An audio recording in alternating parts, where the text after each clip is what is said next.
Magandang araw mga kaibigan. Bigyan natin ng reaction opinion itong post ni Rob Rances. Sinare lang niya ang pahayag ng 18 brave Marines through their lawyer, of course, si Attorney Baligod. Kasi tinatakot ng administrasyon, including isang active major, AFP major, tinatakot itong ex-Marines. Ang sabi sa text is, sige, siguraduhin nyo lang na yung gagawin nyo yan, mapabagsak nyo ang administrasyong ito. Kung hindi, may kalalagyan kayo. Ganon. Kaya lang, hindi naman daw natatakot. Kahit tinatakot sila, tuloy pa rin ang pagbubunyag ng 18 ex-Marines. So ito yung sabi ng mga Marines, hindi naman kami gumagawa ng krimen. Bakit nila kami pinapatigil? Ang ginagawa nga namin ay sugpuin ang pagnanakaw sa kaban ng bayan. May mga sinalihan din kaming bakbakan, pero ito na siguro ang huling laban na sasalihan namin. Sa ngayon, gusto naming magpakasundalo para sa Pilipino. Wow! Nakaka-believe ang tapang nitong Brave 18 na ito. Tinatakot na sila Kaya lang, hindi nagpatinag. Nagsalita pa rin. Ngayon, sinisira ang kredibilidad nila. Sige, sirain nyo lang, sirain. By the way, magpasalamat tayo kay Attorney Baligod. Kasi, sa ngayon, walang trabaho itong Brave 18. So, paano nabubuhay yung pamilya nila? Si Attorney Baligod ang kumupkop sa kanila. At least nakakakain daw ang kanilang pamilya. At hindi naman daw sila nagdidemand itong maganda yung ginawa ng Vox Populi, yung mga banateros. Salamat po mga kapatid na DDS vlogger, Banat Bay, Coach Oli, Boss Dada, plus yung grupo nila, marami sila ang sarap pakinggan yung interview sa Vox Populi. Kaya dito nailabas ni Attorney Baligod itong ganitong sentimento ng Brave 18 na tinatakot sila. Active. With resibo yan may text. Active na, I don't know kung Marines o ano. Bakit nyo sinisira ng Philippine Marines? Ganun daw. Sige, siguraduhin nyo lang na kaya nyo mapabagsak ang administrasyon. Kung hindi, may paglalagyan kayo. Tinatakot. Sige, takutin nyo pa.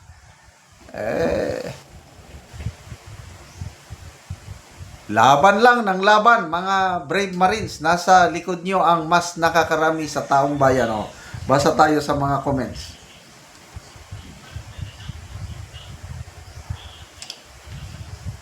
Lakaba, kulot. Taong bayan ang magbalita o magulat para sa kapwa nating Pilipino. Bayaran ang media, kaya huwag umasa dyan. Correct. Ted De La Cruz, ang mga nakaupo kasi sa pwesto ngayon ay mga kriminal.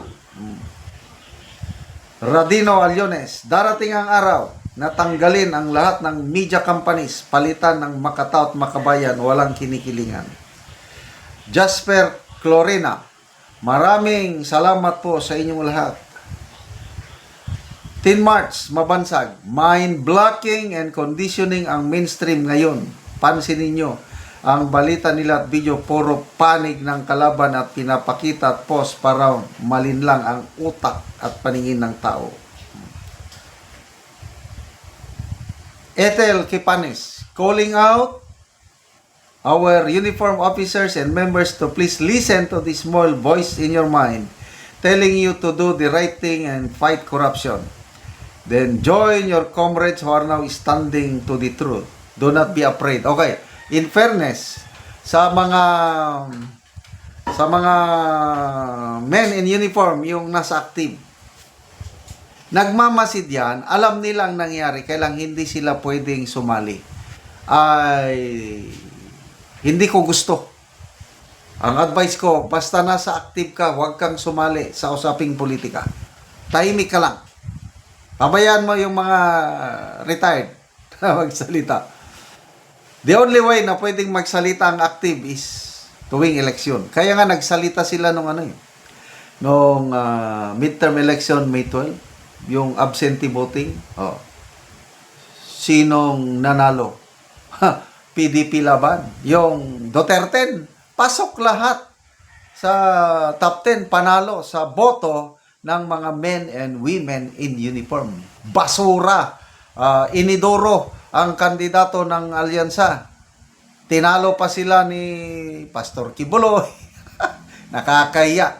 Ang pinakamataas na ranking si Senator Lacson, 4-star general yan Number 15 lang sa balota ng mga men and women in uniform. Doon mo makikita ang sentimento ng mga men and women in uniform na sa active.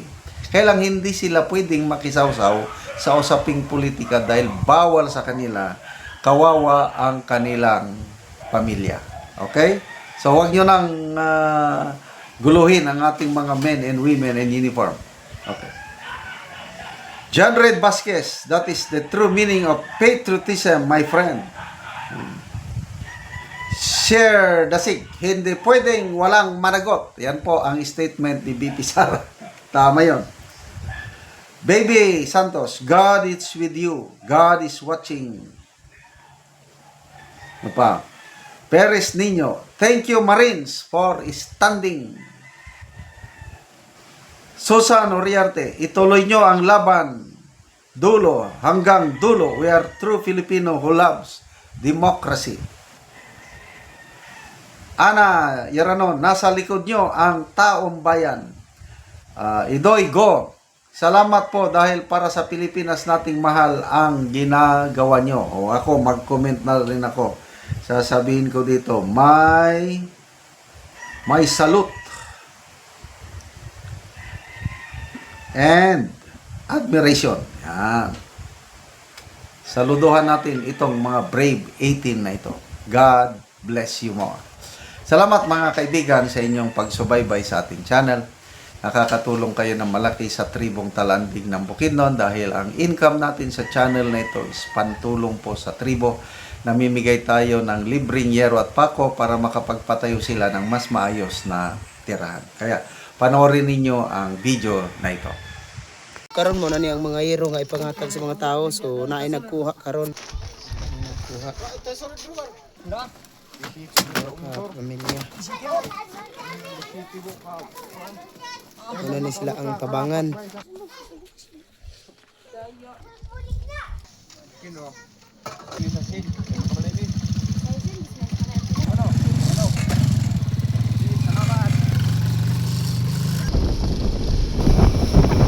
Karon abot na gyud ang gihatag namo nga hero.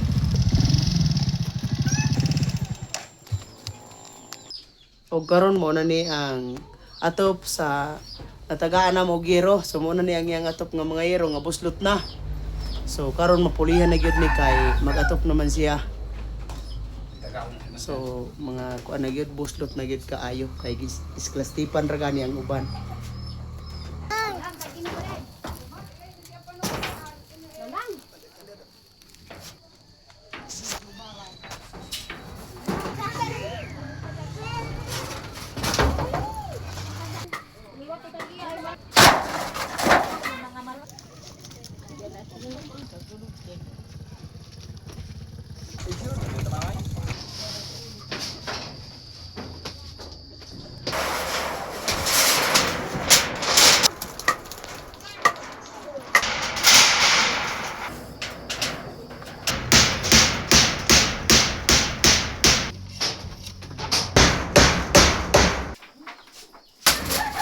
Og karon human na gyud sa pag-atop ang among gihatag nga hero. So napulihan na gyud tong atop nga mga buslot na. Sa nagtabang sa sir, nakaatop na gyud mi antos mi sa ulan. Salamat kaayo. Salamat sa Ginoo nga dili na gyud yung maulanan kay nakatap nami. Oh, pila dayto katuig ang inyong atop na nga bago pa na pulihan? Ano to mga 20 na tuig kapin. 20 na kapin katuig. Oo, so karon pa gyud mo nakaatop. So salamat kayo nang